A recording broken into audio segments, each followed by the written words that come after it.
O Japão retornou ao uso de porta-aviões após mais de 80 anos e com estilo. Ao construir duas embarcações, o Izumo consegue fazer tudo. Ele tem um radar sofisticado que rastreia vários alvos ao mesmo tempo e intercepta mísseis rapidamente, e transporta alguns dos caças mais letais do planeta. Mas aqui está o detalhe: esses navios não deveriam existir. O Japão ficou décadas restrito por regras do pós-guerra que proibiam porta-aviões ofensivos, e a classe Izumo nem foi projetada para operar jatos. Então, como é que um par de destroyers porta-helicópteros acabou se transformando em porta-aviões de jatos furtivos? Como é que suas origens estranhas e suas limitações o transformaram em um pilar da marinha japonesa? Será que ele consegue provar ser mais que um azarão? Quando chega a hora, a Terra do Sol Nascente tem um novo campeão inesperado. Guerra no horizonte. Então, quando falamos sobre o Japão e suas forças navais, estamos falando no contexto de um possível conflito com a China, tanto no Mar do Sul da China, quanto no Mar do Leste da China. Conflitos na região provavelmente envolveriam o Japão na defesa de suas rotas e águas territoriais. Se nada mais, mas considerando que o Japão também é um aliado dos Estados Unidos da América e que China e Estados Unidos da América podem em breve entrar em conflito, o Japão precisará estar pronto para agir. A China é hoje a principal ameaça regional ao Japão, e os dois países não estão tão distantes. O Japão não pode se dar ao luxo de ser pego de surpresa numa guerra. Quem tem acompanhado os últimos anos sabe disso. A China tem reforçado suas forças armadas para a possível invasão de Taiwan. Esse tipo de conflito não só é possível, mas está se tornando mais provável, especialmente por causa das ilhas Senkaku, que pertencem ao Japão e ficam próximas dali. As forças armadas japonesas pensaram igual, pois sabiam que, diante de um possível conflito, precisariam de algo concreto para defender o Japão e multiplicar sua força. No mar, um porta-aviões, mas o Japão não opera nenhum desde que todos foram destruídos na Segunda Guerra Mundial. Isso representaria grande escalada e possivelmente violaria a Constituição do Japão, que proíbe armas ofensivas. Além disso, construir porta-aviões leva anos. Precisavam de uma solução que fizesse o trabalho principal e fosse justificável pela Constituição. Para acelerar, enquanto porta-aviões são construídos lentamente ao fundo, surge a classe JS Izumo. O Japão possui dois navios dessa classe, o Izumo e sua embarcação irmã, a Kaga. Eles são os dois maiores navios que o Japão construiu desde a Segunda Guerra Mundial. E você pode perguntar com razão, eles são realmente porta-aviões? Bem, parecem porta-aviões que transportam aeronaves, então o que mais você quer? Bem, veja, eles não foram oficialmente redesignados até este ano de 2025. Antes de virarem orgulho da frota japonesa, esses navios tinham outro propósito. As duas embarcações foram aprovadas para construção em 2009, mas como navios de guerra antissubmarino e auxílio em desastres, não porta-aviões. Ambos seriam finalizados em 2015 e 2017 e receberiam nomes variados como porta-helicópteros, porta-aviões leves, destroyers porta-helicópteros e cruzadores. Na verdade, de tudo um pouco, não importava como eles chamassem. Os chineses não gostaram da estreia do Izumo em 2013, achando suspeito o navio japonês de guerra antissubmarino e auxílio em desastres, como um porta-aviões leve. Em 2018, o governo japonês aprovou a conversão dos dois navios em porta-aviões, confirmando suspeitas de Pequim. Com a China mais agressiva no mar e pressionando vizinhos em águas compartilhadas, o governo japonês viu a necessidade de garantir proteção. Os navios foram reformulados em segredo até a redesignação ser revelada em 2025. Mesmo agora, o código dessas embarcações é Comissão de Valores Mobiliários, que só indica multipropósito. Nem a marinha japonesa sabe como chamá-los, e nós também não tínhamos certeza. Eles não podiam mais ser chamados como antes, pois ambos os navios foram bastante modificados. Nenhum tinha pista suficiente para aeronaves de asa fixa decolarem, então precisaram ser alongados após a remoção da proa. Sim, essa classe seria um verdadeiro porta-aviões, não só para resgate de helicópteros no mar. Os convéses também foram reforçados e modificados para suportar o peso dessas aeronaves adicionais, assim como o desgaste causado por elas. A redesignação e revelação desses porta-aviões ao mundo causaram muito debate público no Japão. A Constituição do Japão, como dissemos, proibia provisoriamente armas ofensivas após a Segunda Guerra Mundial. Tudo o que o Japão havia produzido em termos de armamentos desde então era amplamente considerado armamento defensivo, em conformidade com o artigo 9 da Constituição do país. Mas um porta-aviões pode ser interpretado de forma diferente. Ele, sem dúvida, envia aeronaves para atacar ativamente outros alvos. Isso não seria uma arma ofensiva e inconstitucional? Então Tóquio e seus advogados agiram como sabem fazer. Eles simplesmente inventaram uma desculpa. O Japão classificou oficialmente os navios como sendo de natureza defensiva. Embora pareça uma forma muito fácil de contornar essa parte da Constituição. Você vai perceber pelo design que essas duas embarcações foram realmente construídas tendo a defesa como prioridade. Mas ainda há alguma controvérsia em torno das embarcações que ganharam considerável atenção da mídia. Serão os primeiros porta-aviões japoneses desde o século XX, com a bandeira do sol nascente e tudo mais. Não se sabe se o plano mudou para transformar esses porta-aviões após o aumento da agressão chinesa na região, ou se sempre foi algo que seria deixado de lado. Mas achamos que é a primeira opção e vamos explicar o motivo. Esses navios nunca deveriam ser porta-aviões e, como verá, possuem limitações sérias. Se esse era o plano, por que não construir logo um porta-aviões de verdade em vez dos mini porta-aviões? Com certeza, teria sido mais barato e menos demorado simplesmente construir um porta-aviões do zero. A rápida conversão das duas embarcações em porta-aviões indicava que Tóquio sabia da necessidade de uma solução imediata. Apesar de não ser perfeito, eles deram ao governo japonês as 3 coisas necessárias na época. Isso seria mais rápido que um porta-aviões tradicional e teria quase a mesma utilidade. E isso evitou uma crise constitucional. Então Tóquio finalmente tinha seus pequenos porta-aviões. Então, o que eles poderiam fazer quando a situação apertar? Bem, vamos colocá-los à prova. Pequenos, mas poderosos.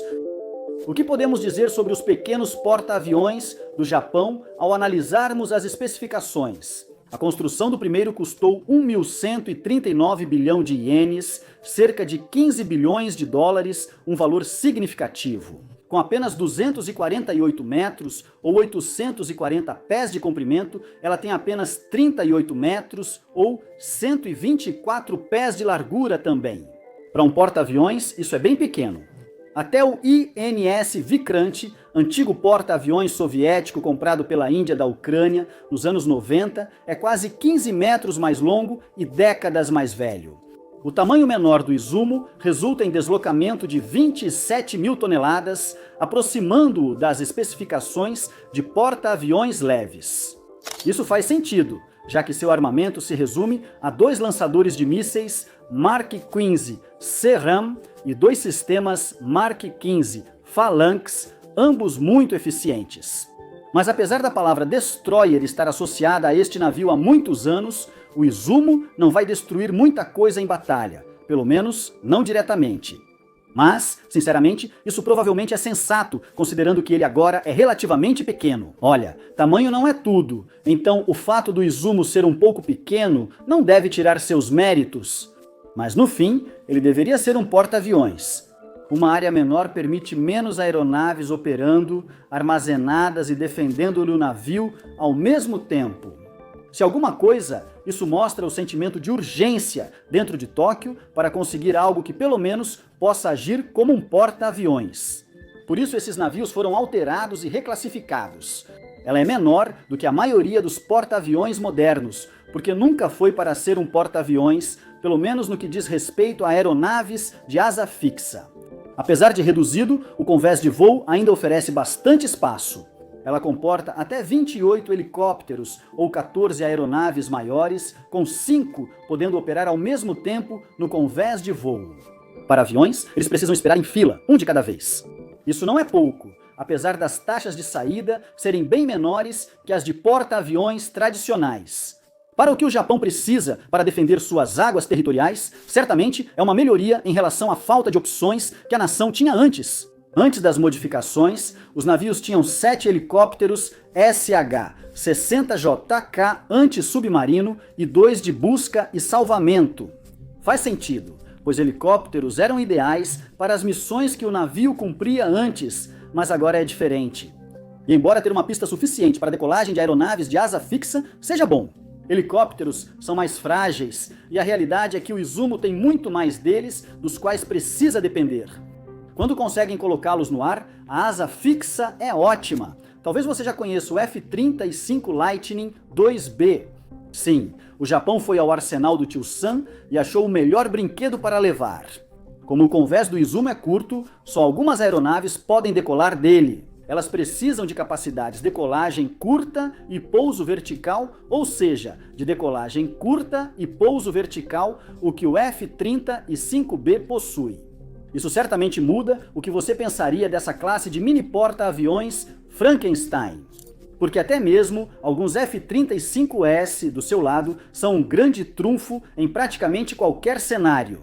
Essas decolagens ou pousos verticais serão mais lentos que os métodos tradicionais, reduzindo ainda mais as taxas de surtidas. O que mais? Bem, ele tem uma velocidade de cerca de 30 nós, o que não é muito rápido, ficando mais ou menos na média de outros navios e porta-aviões. É movido por 4 motores a gás LM 2500 IEC, fabricados pela Ishikawa, Jima, Harima Indústrias e General Electric. Como esses navios foram projetados para transportar grandes cargas, também podem fazê-lo quando não atuam como porta-aviões.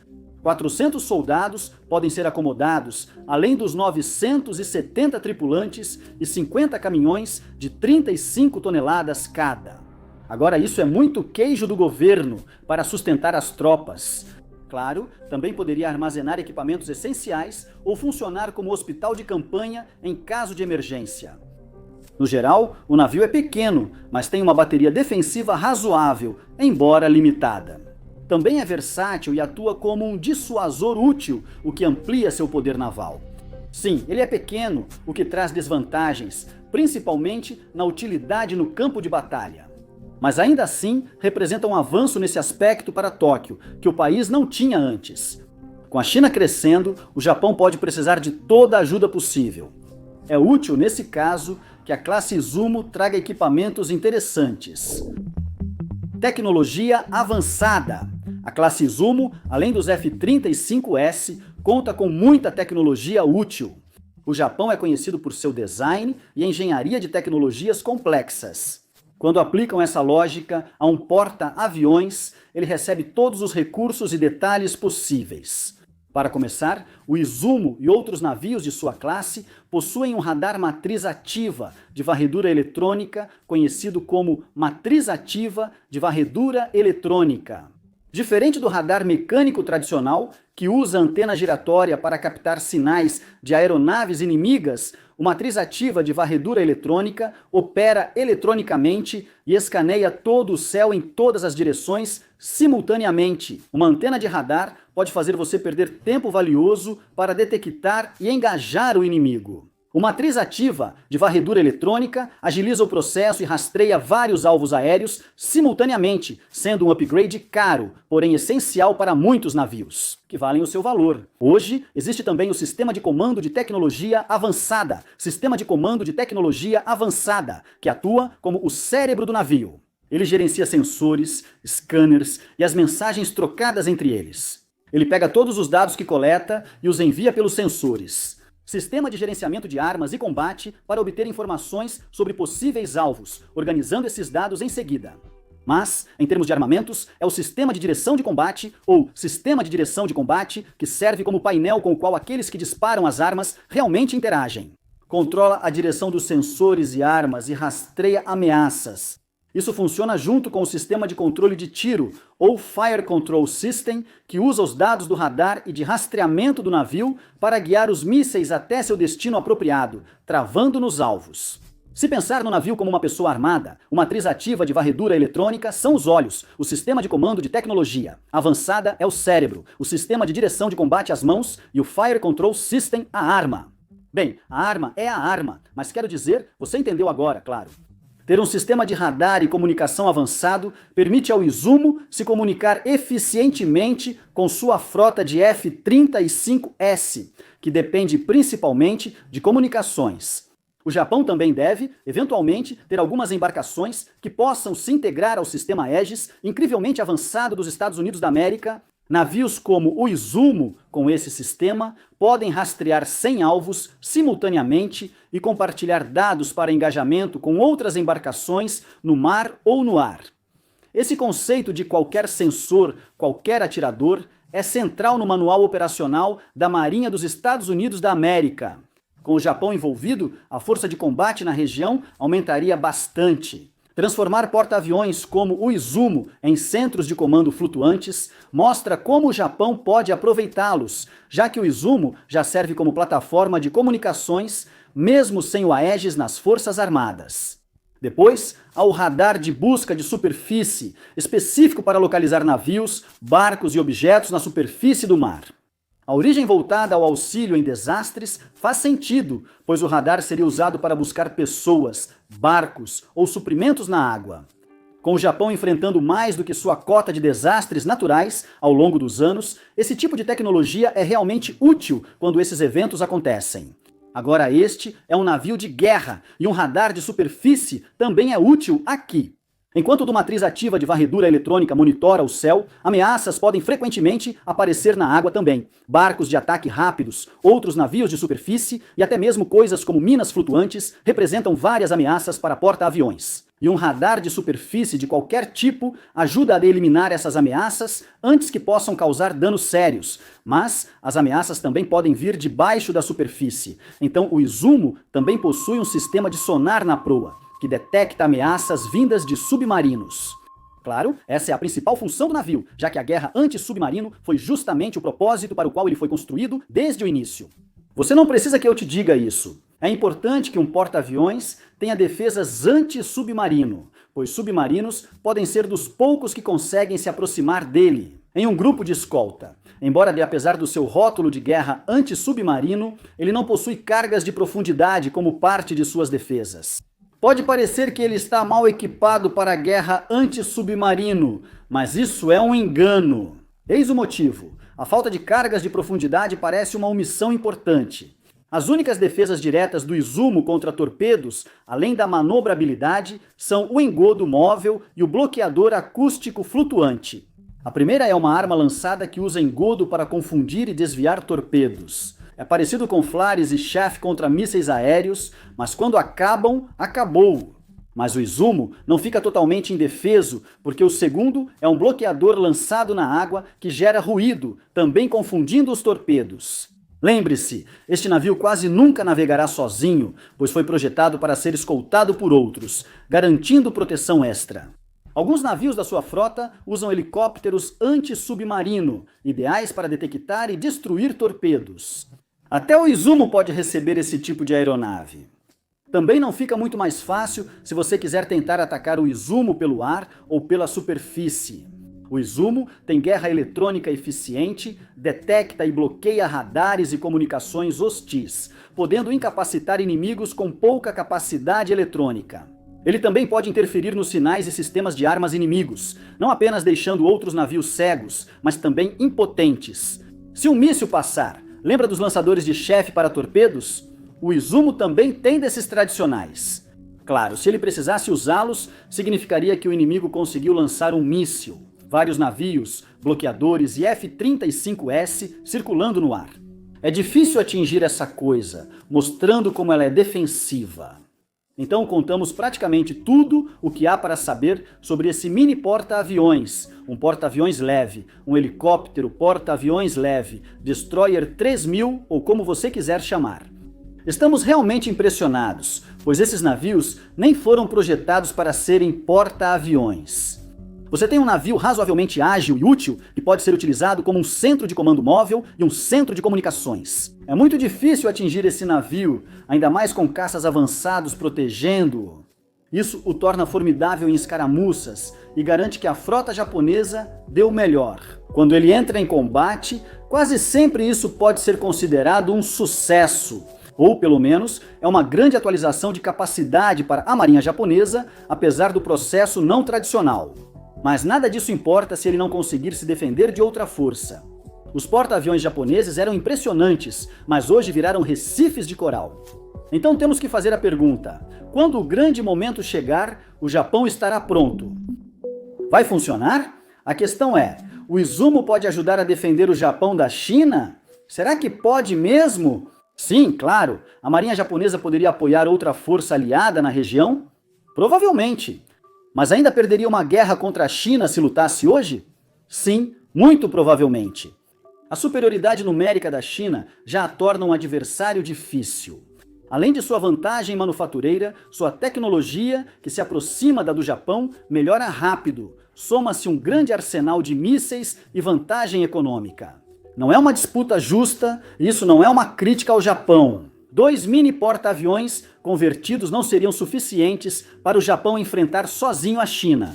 Hoje, o Japão provavelmente enfrentaria a China junto com outras nações nos mares do leste e sul da China, e não sozinho. Nesse caso, a classe Izumo com escolta provavelmente se manteria sozinha por um tempo. Os F-35 contribuem, assim como todos os sistemas da Izumo, agindo sozinhos. Eles funcionam como dissuasão, assim como o treinamento contínuo feito por Japão e Estados Unidos da América na região. Os dois países colaboram para aprimorar o F-35 e a marinha japonesa nesse cenário. Assim, quando chegar o momento, a doutrina deles será muito eficaz. Com a possível futura integração da rede Aegis, o Izumo e seu grupo aéreo tornam-se alvo principal. Se você está em Pequim, porque há vulnerabilidades aqui. É possível imaginar a China sobrecarregando o Izumo e outros navios japoneses com seu vasto arsenal de mísseis de cruzeiro. O Izumo tem uma boa defesa, mas pode ser suscetível a ser sobrecarregado por uma quantidade massiva de munição.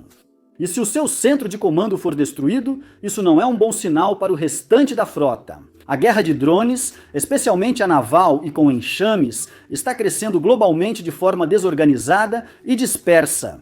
O Izumo deve garantir contramedidas eletrônicas prontas ou usar drones para defesa.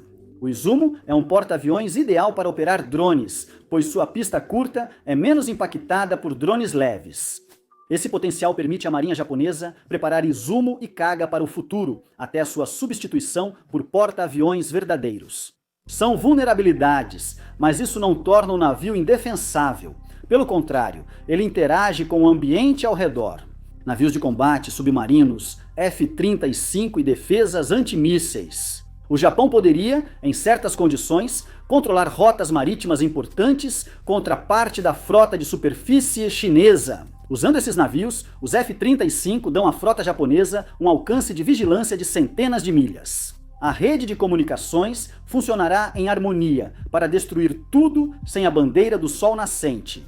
Pode ser difícil de remover sem muito poder de fogo, atenção e esforço, o que favorece os adversários da China. Uma luta direta e pesada não duraria muito, mas a China pode não ter recursos de sobra para gastar com o Japão. E isso nos deixa com um pequeno porta-aviões. Isso realmente poderia. Embora seja pequeno para um porta-aviões moderno e não tenha sido projetado para isso, temos algo capaz, confiável, flexível e perigoso. O Japão planeja novos porta-aviões do zero, mas, por hora, a classe Izumo cobre emergências e lacunas. Como já dissemos algumas vezes neste vídeo, é melhor tê-los do que não tê-los. O Japão ter seus maiores navios e primeiros porta-aviões desde a Segunda Guerra Mundial é muito significativo. Isso revela muito sobre enxergar a violência e o espírito japonês de enfrentar adversários de frente. O Izumo não é perfeito, mas realmente representa o Japão como nação hoje, pequeno, mas poderoso, adaptável, mas eficiente, organizado, mas mortal e, acima de tudo, pronto para qualquer eventualidade. Não importa o que você ache da classe Izumo. Se você acredita que eles são pilhas de sucata montadas às pressas, ou se acha que são uma adição impressionante às capacidades navais da nação. Todos nós podemos concordar em uma coisa: se aquela violência no horizonte realmente chegar um dia, o Japão vai precisar disso. Obrigado por assistir.